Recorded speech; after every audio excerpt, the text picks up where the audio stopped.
igniting a firestorm, the raging inferno known as Martin and Lewis. New York's Paramount Theater trembled on the verge of exploding. It had neared its detonation level previously, but this was different. Frank Sinatra had once inflamed similarly crazed crowds, and Elvis Presley would later do the same. But they were young idols whose golden voices could instantly transform a theater full of teenage girls into a quivering mass of bubbling adulation. These guys, however, were simply a schmaltzy, mid-30s Italian crooner teamed with a hyperactive young Jewish comedian with a buzz haircut. Yet there they were in the summer of 1951, whipping the audience into a convulsive rapture. As howls of laughter permeated the theater, it was clear that this up-and-coming vaudeville-style act of Martin and Lewis was writing a new chapter in entertainment history. Showbiz historian Kilf Nesterhoff would later sum it up: Martin and Lewis is the closest thing we've ever had in comedy to Beatlemania. The 6 shows on opening day, July 4th, 1951, were intended to accommodate rotating groupings of fans. Most of the audience members, though, didn't move from their seats when the performances ended, even after Jerry Lewis pleaded with them to leave and let some standees sit down. The problem was nobody wanted to go. They were just having too much fun to face the mundane city streets while someone else soaked in all the creative zaniness. As Billboard magazine later reported, there wasn't a thing the boys did that didn't get screams.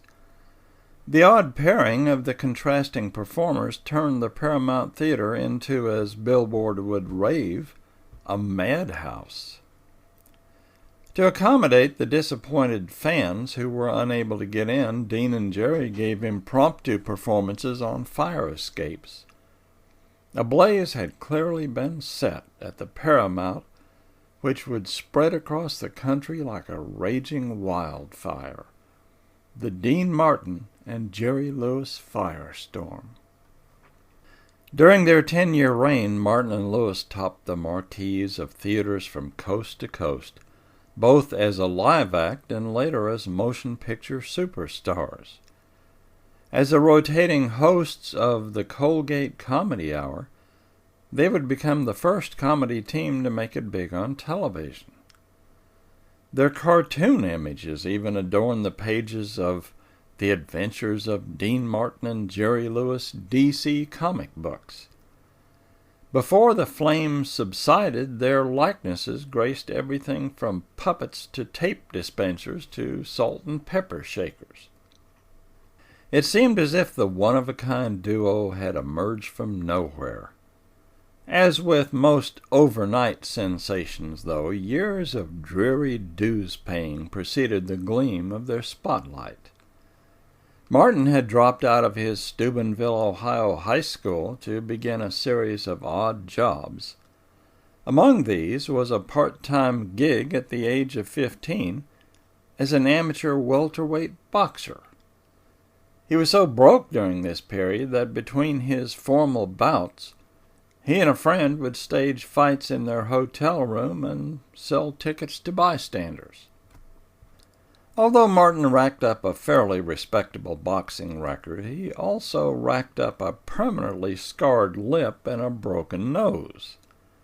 It was time, he soon decided, to stop subjecting his ruggedly handsome face to the constant battering of uppercuts and roundhouse punches. Another brief occupation in his early job-hopping period involved the slightly illegal task of running moonshine across the state line. Eventually, though, he fell back on an early love of music and decided singing might offer a less painful and dangerous way to put bread on the table. Beginning his show business career at 17 in the late 1930s, Dean found scattered gigs in nearby Ohio nightclubs. During a brief stint with the Ernie Mackay Orchestra, he was noticed by the popular Cleveland band leader, Sammy Watkins. Dean dropped his actual name of Dino Crocetti and toured with Watkins as their featured vocalist, Dino Martini. Later, after learning about a popular singer named Nino Martini, he again changed his name, this time to Dean Martin. Slowly he developed a smooth, crooning style and found fairly regular work as a nightclub singer. Following a failed screen test for MGM Movies, it appeared the local nightclub circuit would be his permanent stomping ground. This, however, was destined to change. The harbinger of that change, Jerry Lewis, like Dean, had bounced around in a number of jobs before show business success beckoned. Originally sporting the not particularly catchy name of Joseph Levitch, the Newark, New Jersey teen dropped out of high school to try out a comedy bit in a Buffalo burlesque house. The act didn't exactly reach the top rung of the entertainment ladder. While a phonograph played off stage, he mimed the lyrics complete with exaggerated expressions. Although it foretold his future wacky comedic style, the burlesque audiences didn't care for his offering, and Levitch was off the marquee and among the unemployed. Apparently word had spread about his feeble showing because other theaters showed no interest. To keep body and soul together, he worked as a soda jerk and a theater usher. Show business, however, was in his blood, since his father Daniel had performed as a master of ceremonies and vaudeville performer. Daniel substituted Lewis for his Russian name of Levitch on the vaudeville circuit and became regionally known as Danny Lewis. One of his fellow performers, Max Coleman, later persuaded his son Joseph to give his record miming act another try. A hotel in Loch Sheldrake, New York, signed him on, and this time the audience response was enthusiastic. Like his father, he used the last name of Lewis, then changed Joseph to Jerry, and with their new names, Dean Martin and Jerry Lewis were now ready for fate to launch them on their inimitable journey. The starting line of that voyage was drawn on the stage of Atlantic City's 500 Club. Jerry had lined up a gig at the Boardwalk nightclub and suggested Dean to the club's owner, Skinny Diamato. Jerry and Dean had previously worked together for a brief bit in New York's Glass Hat Club and cracked up the audience with their impromptu clowning. Diamato recalled that he hired Dean for the 500 Club about 3 weeks before Jerry started. Jerry opened the show, he remembered. Then Dean would come on and sing. Then one night Jerry decided to have some fun and break in on Martin's act. Diamato said he ran across the stage like some sort of crazy waiter, breaking glasses and clowning around while Dean tried to sing. Fortunately for Jerry, like the audience and his new partner, Dean Martin, the owner didn't seem to mind the broken dishes and thought it was hilarious. Martin soon reciprocated.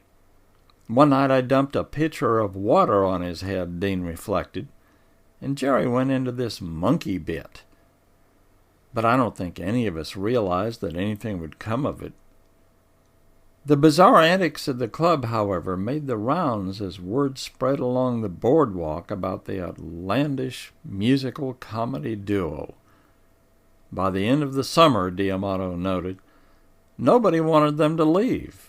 During the day, he reflected, they would go down to the beach and act like a bunch of nuts. Their oddball promotional campaign worked and filled the club's seats for the evening performances. Those seats would hold the first of millions of fans who, like the Atlantic City boardwalkers, hoped Martin and Lewis would never leave. Despite their fans' hopes, the frantic years of acting like a bunch of nuts ended on July 24th, 1956, exactly 10 years to the day of their debut at the 500 Club. Like the fluttering calendar pages that signified the passage of time in early movies, the days had flown by in a dizzying flurry. Many articles have portrayed the dark days of their falling out and eventual split, resulting from contrasting personalities. That darkness, however, never dimmed the brilliant inferno known as Dean Martin and Jerry Lewis.